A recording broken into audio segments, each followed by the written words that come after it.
Hey everybody, it's Alex with Engineering Applied. In this video, we're going to be taking a look at the shell tool in Autodesk Inventor and how to use that. And if you want more easy to understand and practical content made by an experienced engineer like myself, make sure you like this video, turn on notifications, and subscribe to the channel so you don't miss out on any helpful content like this in the future. If you're looking for a specific function, check the description for timestamps. And if you don't find what you're looking for in this video, make sure you check out the other videos in my Autodesk Inventor series playlist because I know you'll find exactly what you need there. Let's get started. Okay, everyone, so getting started with the tutorial here, we have a desk grommet. So essentially what this does is it fits into an opening cut into your desktop, and it allows for cable management. So you pass wires from your monitor, keyboard, mouse, that type of stuff through this opening in the desk, and it prevents the wires from getting frayed against a hard corner or something that could be sharp through that pass through. So anyhow, we have a two-part structure here. And so we're going to ignore this little cap here that we feed the wires through. We're going to just pay attention to the section that interfaces with the desk itself. So let's jump over to our example file, and you'll notice I removed that cap section there. And what we're going to do is we're going to use the shell tool to create the shape. So what we're going to do first at this point is we're going to go ahead and delete some features here. So I'm just going to delete a couple of these features so we can get back to our basics here. So essentially what I did was I just drew up a couple of circles, extruded those to whatever depth and diameter that I needed for this case. Essentially what's happening here is this little ledge is going to sit on the top of the desk. Okay, so we need to cut a hole through here.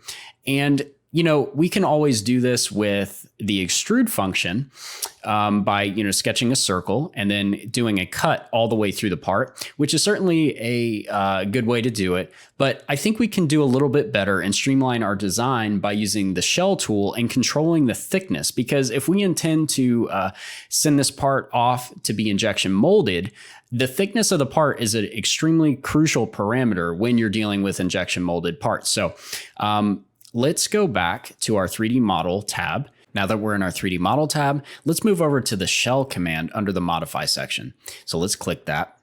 Now we get a little dialog box that pops up for the shell command, and we get two main tabs. The first tab essentially allows us to control the shell itself. The next tab allows us to control the approximation it uses when necessary. So essentially, if the shell command cannot arrive at an exact solution for the thickness that you specify, it will try to approximate as close to that based on the parameters you specify here. So let's go back to the first tab. Now, you'll notice on the left side, we have three main options for our shell command. We have our inside shell, outside shell, and both. Let's start with the inside shell, and then we'll work our way down as we move along. Okay, this first option here is remove faces. This essentially just allows us to select faces to remove. You'll notice that it's active when there's a blue fill in there. So if I hover over the part, it allows me to select faces. When it's inactive, there's no blue fill inside of the box, and then I can no longer select a face. So let's actually reactivate that. Now, automatic face chain, simply put, this basically, when active, will pick up faces that are tangent to the face of interest. So I'm hovering over the top face, but it's also picking up the filleted edge here because it's tangent to that top face. If I want a little bit more control, just deactivate that. Okay, and now I can pick up those faces independently of one another. And I suggest leaving it here unless you typically chain your faces together. Okay, here we have an option to pick up solids. In this case, we don't have any solids that we want to pick up, so we're not going to use that. Here we have our thickness control. So this essentially just controls the thickness of the part. We'll leave it at 1/4 of an inch. It's a little bit too thick for an injection molded part such as this, but it's just an example. It doesn't really matter. Okay, so now that we have those parameters set, let's go ahead and select our top face, and it shells that out for us. So we see a preview of that. We actually haven't executed the command yet. If we don't want to see a preview, you can just uncheck the little box here by the glasses. Okay, that preview goes away. I actually like to leave that active, so I'll just reactivate that. And if we click OK, I just want to demonstrate something before we move along. If we use the measure tool, we can actually see that our thickness in our wall is 1/4 of an inch. And so all around the periphery of this, it's 1/4 of an inch thick. Okay, so let's actually go back into the shell, and we need to create an opening in the bottom for our wires to pass through. So what we're going to do is we're going to reselect the face selection filter, and we're actually going to pick up the bottom face.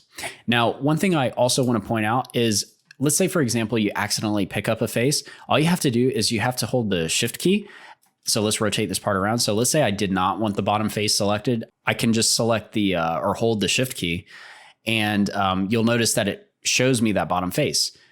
Left click, and then it just returns it back to its previous state. Okay, so let's actually pick that up one more time. And one thing I didn't mention is that we have this little orange arrow here. We can actually click and drag that, and it'll resize the part on the fly so we can get a visual representation of what it's doing. That's pretty helpful if you just want to see various values really quickly. You can do that, but we'll leave it at 1/4 of an inch. We'll click OK. Now we have our part shelled out. Now, I wanted to take a brief moment to cover an additional option that we have available to us. And I just extruded a cube here of 1 inch by 1 inch. And I want to go ahead and click these little right arrows, and it'll drop down this extra section. So we can actually provide unique face thicknesses into our part as required. So let's say, for example, I wanted one face to be of thickness, let's do 1/4 of an inch. Okay.